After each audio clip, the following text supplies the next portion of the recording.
Hello student, बहुत बहुत स्वागत है आपका अपने चैनल पाल स्टडी पॉइंट में। स्टूडेंट, आज हम डिस्कस करेंगे व्याकरण से अलंकार। ठीक है, आप class 9th, class 10th, 11th या फिर क्लास 12th के स्टूडेंट हैं तो आपके परीक्षाओं में एक प्रश्न अलंकार से ज़रूर आएगा। ठीक है, तो बिना देरी किए चलते हैं अपने कंप्यूटर स्क्रीन पर। बच्चों, अलंकार में सबसे पहले हम पढ़ेंगे अनुप्रास अलंकार को। क्या होता है ये अनुप्रास अलंकार, इसकी परिभाषा, उदाहरण, स्पष्टीकरण सहित हम अच्छे से लिखेंगे ताकि एग्ज़ाम में हमारा एक नंबर भी ना कटे। ओके बच्चों, तो बिना देरी किए हम इसकी परिभाषा को पढ़ लेते हैं। परिभाषा कुछ आप इस प्रकार लिख देंगे, जब एक ही वर्ण की आवृत्ति बार बार होती है तो वहाँ अनुप्रास अलंकार होता है। बच्चों, अगर किसी पंक्ति में एक वर्ण बार बार आता हो तो आप बोलेंगे वहाँ अनुप्रास अलंकार होगा। उदाहरण के तौर पर आप लिखेंगे तरनी तनुजा तट तमाल तरवर बौछाए। यहाँ पर आप देख पा रहे हैं कि ता वर्ण की आवृत्ति बार बार हो रही है। ता से तरनी, ता से तनुजा, ता से तट, तो यहाँ पर ता वर्ण बार बार आ रहा है, अतः यहाँ कौन सा अलंकार होगा? यहाँ अनुप्रास अलंकार होगा। इस चीज़ को आप स्पष्टीकरण में भी लिख सकते हैं। यहाँ ता वर्ण की आवृत्ति बार बार हो रही है, अतः यहाँ अनुप्रास अलंकार है। ठीक है बच्चों, तो इसके बाद हम पढ़ेंगे यमक अलंकार। क्या होता है यमक अलंकार? इसकी परिभाषा आप कुछ इस प्रकार लिखेंगे, जब एक ही शब्द की आवृत्ति बार बार होती है किंतु इनके अर्थ भिन्न भिन्न होते हैं तो वहाँ यमक अलंकार होता है। बच्चों, अगर किसी पंक्ति में एक ही शब्द बार बार आने लगे तो आप बोलेंगे कि वहाँ पर यमक अलंकार होगा। उदाहरण के तौर पर आप कुछ इस प्रकार लिखेंगे, कनक कनक तय 100 गुनी मादकता अधिकाए। तो बच्चों, यहाँ पर जो कनक है वो 2 बार आया है। कनक शब्द एक से अधिक बार आया है और इसके अर्थ भी भिन्न भिन्न हैं।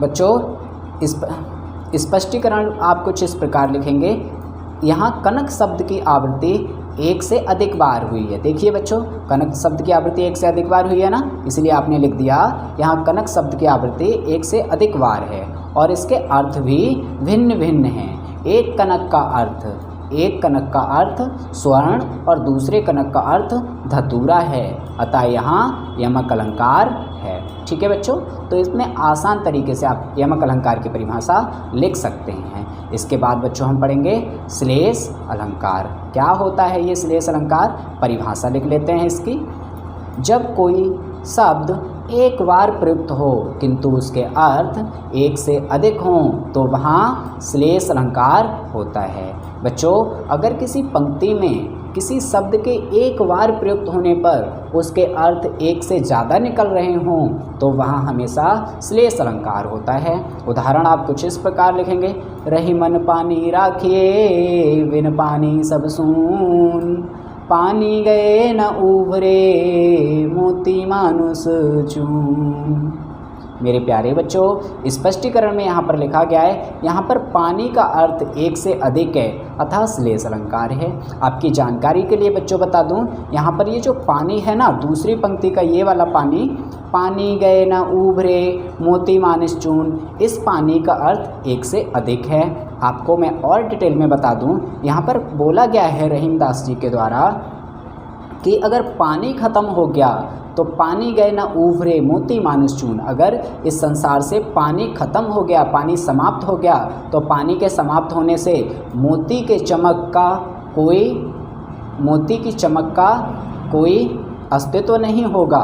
अर्थात मनुष्य, पानी समाप्त हो जाने पर मनुष्य का भी कोई अस्तित्व नहीं रहेगा। चून बोला गया है बच्चों, चूना को अर्थात खड़िया को, अगर पानी खत्म हो गया तो चूने का भी कोई महत्व नहीं रहेगा। अतः यहाँ पानी शब्द जो आया है वो एक बार आया है लेकिन इसके अर्थ एक से अधिक निकल रहे हैं, इसीलिए यहाँ पर श्लेष अलंकार है। इसके बाद बच्चों हम पढ़ेंगे उपमा अलंकार। क्या होता है ये उपमा अलंकार? इसके बाद बच्चों हम पढ़ेंगे उपमा अलंकार। क्या होता है ये उपमा अलंकार? परिभाषा आप कुछ इस प्रकार लिखेंगे, समान गुण या विशेषताओं के आधार पर जब एक वस्तु की तुलना किसी दूसरी वस्तु से की जाए तो वहाँ उपमा अलंकार होता है। ठीक है, इसका उदाहरण कुछ आप इस प्रकार लिख देंगे, हरिपद कमल कोमल से, या फिर एक उदाहरण इसका और है, राधा के चरण गुलाब से कोमल। बच्चों यहाँ पर जो राधा के चरण हैं उनकी तुलना गुलाब के फूल से की गई है, अतः यहाँ पर उपमा अलंकार होगा। रूपक अलंकार क्या होता है? रूपक अलंकार की आप परिभाषा कैसे लिखेंगे? रूपक अलंकार की परिभाषा आप कुछ इस प्रकार लिख देंगे, जहाँ उपमेय में उपमान का भेद रहित आरोप हो वहाँ रूपक अलंकार होता है। उदाहरण में आप लिखेंगे, मैं चंद खिलौना ले हूँ। यहाँ पर भगवान श्री कृष्ण अपनी माता से चंद्रमा खिलौना लेने की हट कर रहे हैं, अतः यहाँ रूपक अलंकार है। इसके बाद हम पढ़ेंगे उत्प्रेक्षा अलंकार। क्या होता है ये उत्प्रेक्षा अलंकार? इसकी परिभाषा आप कुछ इस प्रकार लिखेंगे, जिस अलंकार में उपमान के ना होने पर उपमेय को ही उपमान मान लिया जाए वहाँ उत्प्रेक्षा अलंकार होता है। बच्चों यहाँ पर उपमेय के ना होने पर उपमान को ही उपमेय मान लिया जाएगा तो वहाँ पर हमेशा उत्प्रेक्षा अलंकार होगा। उदाहरण कुछ आप इस प्रकार लिख सकते हैं, ले चला साथ में तुझे कनक ज्यों भिक्षुक लेकर स्वर्ण। बच्चों यहाँ पर बताया गया है कि कवि कहता है कि वह दतूरे को ऐसे ले जा रहा है जैसे कोई भिक्षुक सोने को ले जा रहा हो, अतः यहाँ उत्प्रेक्षा अलंकार है। ठीक है बच्चों, संदेह अलंकार। संदेह अलंकार, जब उपमेय और उपमान में समानताएं देखकर यह तय नहीं हो पाता है कि उपमान वास्तव में उपमेय है या नहीं, अथवा उपमेय उपमान का संशयपूर्ण वर्णन हो रहा हो तो वहाँ संदेह अलंकार होता है। ठीक है बच्चों, जैसा कि हमको नाम से ही समझ में आ रहा है संदेह, यहाँ पर संदेह रहेगा।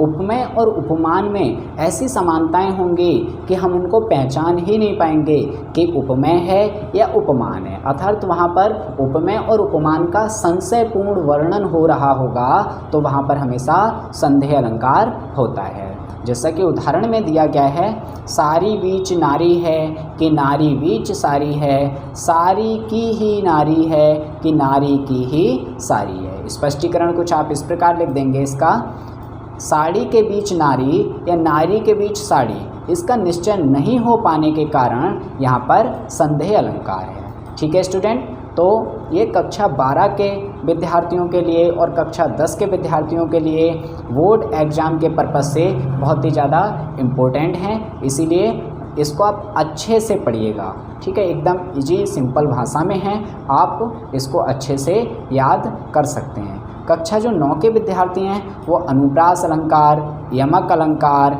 और श्रेयस अलंकार ये 3 ही कर लीजिए। कक्षा 10 के जो विद्यार्थी हैं वो उपमा अलंकार और रूपक अलंकार, उसके साथ साथ उत्प्रेक्षा अलंकार को भी तैयार करेंगे, और जो कक्षा 12 के विद्यार्थी हैं वो संदेह अलंकार को भी तैयार करेंगे। तो इस प्रकार से आपके बोर्ड एग्जाम में एक क्वेश्चन अलंकार का आएगा जो आप एकदम इजी भाषा में बिना कठिनाई के कर पाएंगे। तो उम्मीद करता हूँ अलंकार आपको अच्छे से समझ में आए होंगे। ठीक है, ये PDF की लिंक मैं आपको डिस्क्रिप्शन बॉक्स में दे दूँगा। ये PDF आप हमारे फेसबुक पेज पाल स्टडी पॉइंट पर जाकर भी डाउनलोड कर सकते हैं। ओके, थैंक यू बच्चा, फिर मिलते हैं नेक्स्ट वीडियो में।